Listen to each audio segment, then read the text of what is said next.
why do American cities allow them to just like go in the dumps? We have Kensington here in Philadelphia.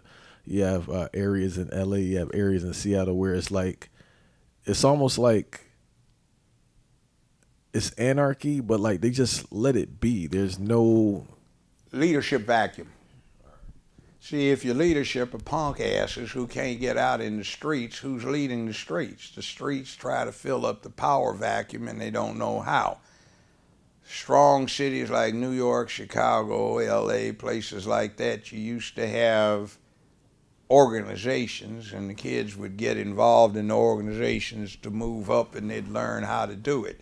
Now there's no organization, no leadership. Your leader is at a desk trying to administer something he or she does not know how to deal with, and there's nobody eyeballing the kids, the youth, or the citizens that could give direction, sense of purpose, or cause to, so it all goes to hell.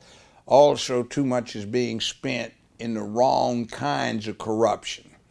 In other words, it used to be corruption, but it supposedly had some fallout to ordinary people. Now it doesn't. And they have these special agendas that they push. So you've got rainbow sidewalks and crosswalks, but no red, black, and green. You don't have any programs. Take your son to work week. There are no role models of fatherhood in the hood, and the boys are taught, to let it all go. It's not your responsibility, whereas it actually is. So there is poison that has developed. The cities are filthy. This place, compared to the last time I toured it, which has been about 35 years ago, is filthy. I've never seen so many homeless people and zombies. They're high off of something. They're standing up in the middle of a traffic lane. The traffic's going around. They're tilted over, eyes closed, about to fall over, but they never do because they're high. The grass isn't cut. Trash isn't picked up. What's going on? These are jobs for people to cut the grass, to pick the trash up. Why don't somebody get the idea we can pay people for this? You have all these folk that you're talking about. We need to let the brothers righteously locked up. They shouldn't be locked up. Well, community service may be an alternative. Why don't we have people doing community service, picking up this mess? Why is it America's water has been allowed to get so badly polluted when you have the utility companies who have criminally allowed their infrastructure to deteriorate because what ought to be sunk back into that is used for something else? See, we live in a system where, like it or not, you get the representation you deserve. And if we deserve this mess, it's because we won't break out of it. We have gotten into causes where we become loyal to parties. And in American political history, the thing is, if you are completely loyal to a party, that party loses absolutely nothing if they do nothing for you. The other party, if they try to do something for you, gets absolutely nothing in return, so neither party has an incentive to do anything to help you out. And politics is about, what do I get for my vote?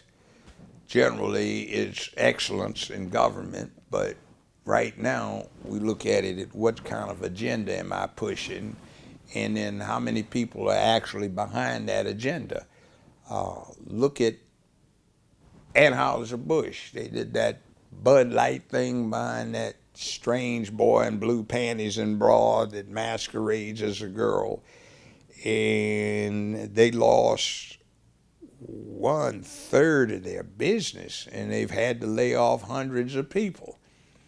So that's supposed to be nothing? Well, it's a real world vote plebiscite where millions of people voted by not spending. So it's not like you've got a national poll where 1,400 people vote and there's plus or minus 5% in the accuracy of the outcome. You've got tens of millions of people said This used to be the supplier of 64% of America's beer market, and there are at least 100 million folk who drink beer sometimes in this country, and they've lost a third of their market, and it's still dropping. Somebody doesn't like it. So we need to keep these things in mind. Now, I understand it's these folks' absolute right to do what they do. It doesn't make it good, but they have a right to do it if they want to be selfish about it. You see, in our country, we have collateral damage. It's like driving a car on a freeway. To get somewhere fast, you risk getting killed in an automobile accident or maimed, but we don't want to give up the benefits, so we suffer the collateral damage. The type of system we have, we don't want to really give up the benefits because we wouldn't like that. But there's collateral damage, and some people, to cut out the collateral damage, want to destroy the system. Please break down the process of using the Mississippi River to power the city, and why hasn't it been done already? I thought that would be like a natural. People see, most of your elected officials now are just lightweight hustlers. They're punked out. They can't walk through the streets. They don't know anything. They look like they're auditioning for a part in an Atlanta Housewives cotillion. And they don't have any thoughts. They're just trying to steal crumbs under the table. Now, the Mississippi River runs 24/7. They have these things that they use in places in Asia and Africa. They put them in tidal flows where they just go in and out a few hours a day. Spend a lot of money on storage facilities. But these things look like size large outboard motors, and they hinge to go up and down for service. And instead of having a prop like that, they've got a big one, and they spin in the currents. Shaft goes up to the dynamo that generates the electricity, and you can wire them into a system. All you need is rafts, and like in Memphis, we have all of these small boat arenas. They would be no more invasive in terms of environmental impact than those are, and the Corps of Engineers shouldn't have any problem with them. So you can put one or two in the back of a large pickup, and we can install thousands of them and generate enough power to run the city, bring in heavy industry that would have essentially free power. The local transit authority says they could drop the fare down to a nickel a ride, and most of that would be for maintenance, and expand 5 times as many buses running electric, since they wouldn't have to worry about fuel cost. We could drop the utility bills down to nothing, and we could sell the surplus from New Orleans to Louisville to Chicago to Little Rock to Atlanta, St. Louis, Kansas City, and all points in between, and develop a national industry where you don't have to build dams to get hydroelectric power. You can put these things down in a river, and we've got plenty of big rivers in America. We could really change the paradigm, and you wouldn't put people in the petroleum industry out of work because you could use the stuff to build with rather than burn. So we have some solutions that we have to use wind farms, which we have high winds in the area. You can utilize solar electric farms, require that they be on top of every government building, schools, and everything else, and we can use that. I want to do some things for youth employment, to engage the unions in setting up apprenticeships for the youth so they become dues-paying members eventually. Cadillac and Ford are building electric plants there, and they're going to build all of their electric-powered Fords there. And remember, California won't let anything be sold but electric vehicles after 2032. Cadillac's going to do that. Ford has already said they want to hire 28,000 people, 27,500 specifically, within the next 3 years, and that's going to require an expansion with the 75,000 or so family members of people that would be brought in to a town just outside Memphis of maybe 250,000 people within 10 years, which is going to be an enormous possibility in terms of building industries. And I want to turn that into something where organized labor gets into it so they can rationalize people's wages so they don't get exploited like they are in Memphis now, to give the youth something to work into, to set up some sanctuaries and put them in programs so that they get STEM training, also vocational skills training, and we could have the first or second largest city in America by the time the end of the century rolls around. This could be the new Detroit. It would be a sanctuary, not sanctuary city, but sanctuary for intelligent, hard-working Americans. I'm not having this bullshit thing you get in New York. If you aren't legal, stay the hell out. And our sheriff right now is not enforcing the law and not cooperating with ICE, and we're getting a problem in Memphis. That's wrong. And by the way, he's running for mayor. He can't even speak 10 words without stumbling. But it is what it is because certain people are propping him up. And it's not necessarily law enforcement. But it's a place that could be everything America wants.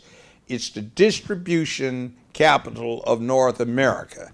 And Europe wants to ship stuff that they put on board barges and load up on transports to get across the Atlantic to New Orleans, float up the Mississippi to Memphis, to the world's largest barge unloading facility, and get right in at America's distribution point. And also, there is a distinct opportunity to take all of those electric cars, bring them back out, put them on the barges, get them over to the Mediterranean, to Europe, go straight through the Suez Canal and get them directly into Asia, load up some Toyotas, Mitsubishis, Nissans, Infinitis in Asia, bring them back through the Suez Canal, get them to Memphis, to the distribution point where they have to get through once they land in California, which is a trip that's 9,000 miles longer than the one I'm talking about. So we have a lot going that we aren't exploiting, and people want to spend $3.5 billion on a new football field, almost $1 billion on converting a football arena into a soccer stadium, to spend $250 million on financing a major international hotel chain to renovate a downtown hotel, while you restrict parking downtown only to people who live there or who have businesses there. Everybody else is supposed to exercise a certain somebody's parking facilities and take their transportation to 6 miles from where they are to downtown. They got a big fight over whether they're going to allow parking near the court facilities and the police headquarters and sheriff's headquarters. I mean, all kinds of little confounded mess. See, we are in a very corrupt city where a lot of money goes under the table, and they're novel means of bribing people.